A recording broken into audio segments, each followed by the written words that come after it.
구독과 좋아요는 사랑입니다.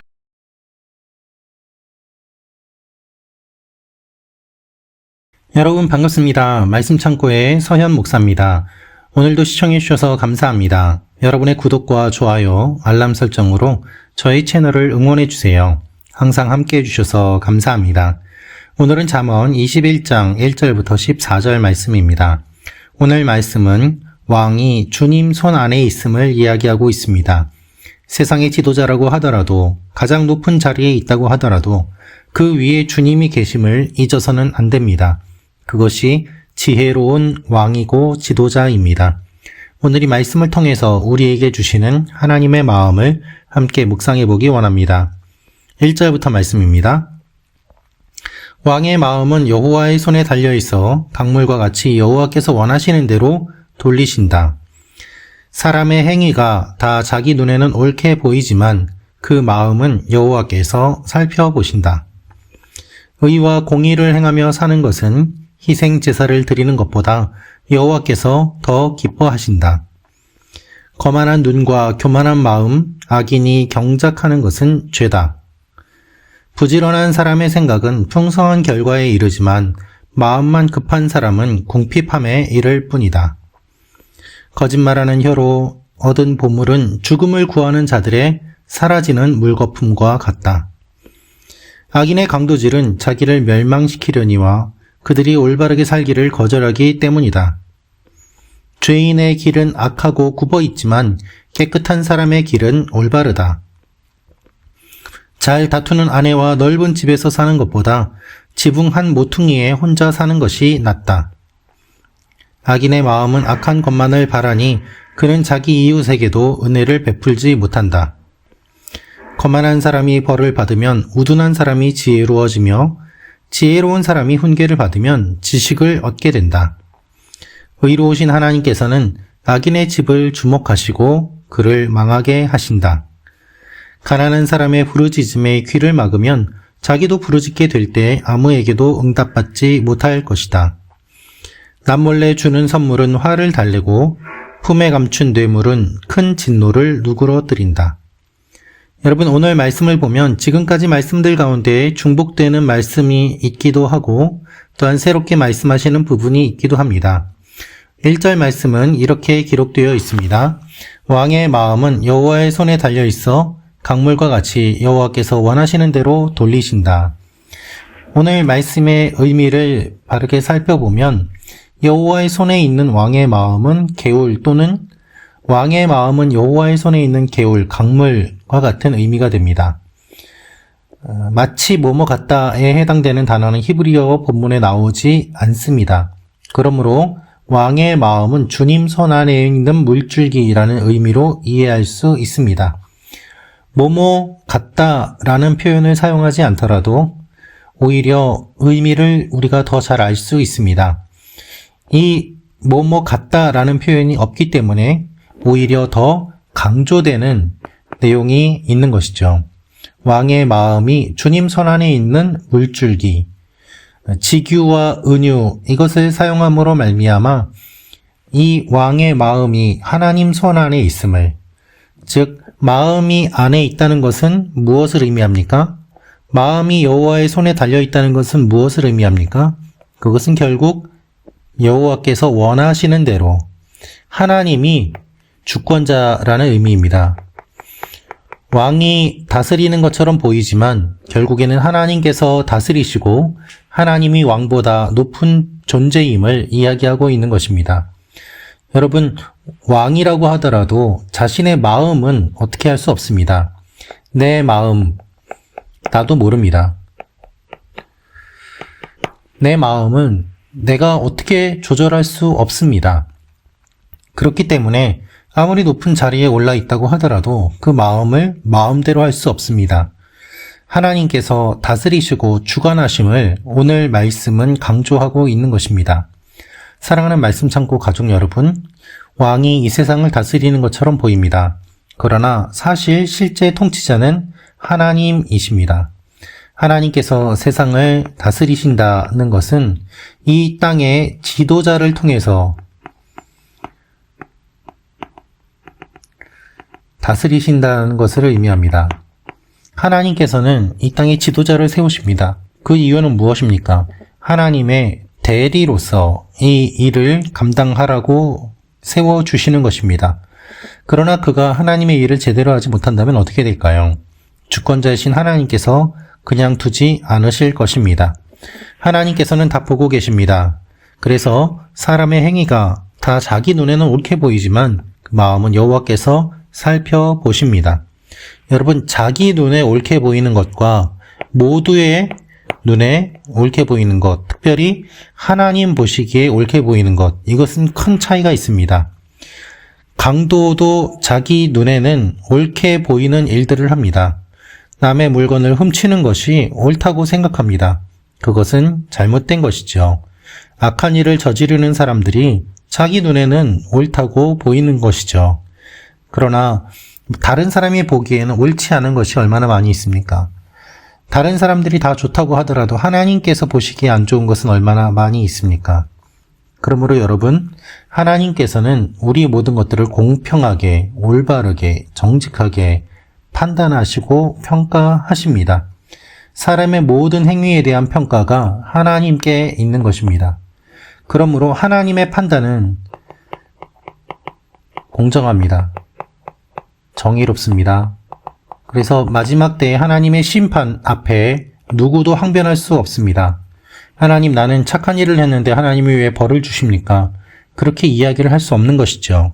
하나님께서 모든 것을 살펴보시기 때문입니다. 의와 공의를 행하며 사는 것은 희생제사를 드리는 것보다 여호와께서 더 기뻐하신다. 여러분, 하나님께서 희생제사를 말씀하시는 것은 무엇인가 하면 의와 공의를 위한 것입니다. 더 중요한 것은 무엇입니까? 제사보다 공의가, 사랑이, 정의가 더 중요합니다. 주님이 말씀하시는 것이 바로 이것입니다. 제사를 드리는 이유가 바로 의와 공의를 바르게 세우기 위한 것임이죠. 사랑하는 말씀 창고 가족 여러분, 우리는 이 사실을 더 주목해야 합니다. 하나님께서 무엇을 기뻐하시는지 그것을 바라보아야만 합니다. 내가 기뻐하는 대로 드리는 것,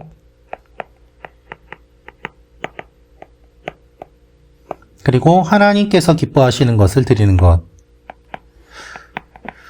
이것이 큰 차이가 있는 것이죠. 내가 기뻐하는 대로 드리는 것, 그것은 진정한 예배가 아닙니다. 무엇이 진정한 예배입니까? 하나님께서 기뻐하시는 것을 드리는 것이 진정한 예배 아니겠습니까?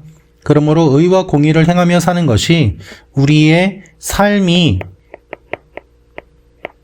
예배가 되는 것이죠.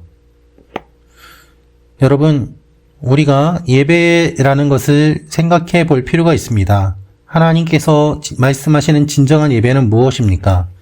교회에서만 찬양하는 것이 아니라 이 세상에서 사람들이 주님을 찬양하도록 하는 것, 정의와 공의가 실현되도록 하는 것, 그것이 진정한 예배인 것입니다. 거만한 눈과 교만한 마음, 악인이 경작하는 것은 죄라고 말씀하십니다. 악인의 쟁기질이 죄라는 뜻으로 이해할 수 있습니다. 이것은 무엇을 의미합니까? 악인이 많은 것을 가질수록 오히려 더 악한 일들을 많이 함을 하나님께서는 말씀하고 계십니다. 거짓말하는 혀로 얻은 보물은 죽음을 구하는 자들의 사라지는 물거품과 같다고 말씀하고 계십니다. 거짓은 드러납니다. 그것이 하나님의 정의입니다. 여러분, 그러므로 우리가 거짓으로 잠시 승리하는 것처럼 보일지라도 하나님께서는 모든 것을 알고 계심을 기억해야만 합니다. 악인의 강도질은 자기를 멸망시키리니 그들이 올바르게 살기를 거절하기 때문이다. 여러분, 다른 사람에게 악행을 저지르는 악인들이 있습니다. 그것이 결국 자기 자신에게 파괴적인 결과를 가져오게 됩니다. 남을 파괴시키는 사람은 자신도 파괴됩니다. 그 열매를 얻게 되는 것이죠. 이 열매가 무엇입니까? 죄의 열매를 얻게 되고 파멸의 열매를 얻게 되는 악인들이 있음을 우리는 기억해야 합니다. 여러분, 악인의 마음은 악한 것만을 바랍니다. 어떻게 악한 것만을 바라는 사람이 있을까요? 실제로 이런 사람들이 있습니다. 악한 것을 좋아하는 사람, 선한 것을 싫어하는 사람들이 우리 주위에 의외로 많이 있습니다.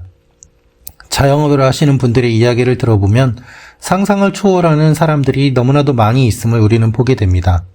생각보다 악한 사람들이 너무나도 많이 있습니다.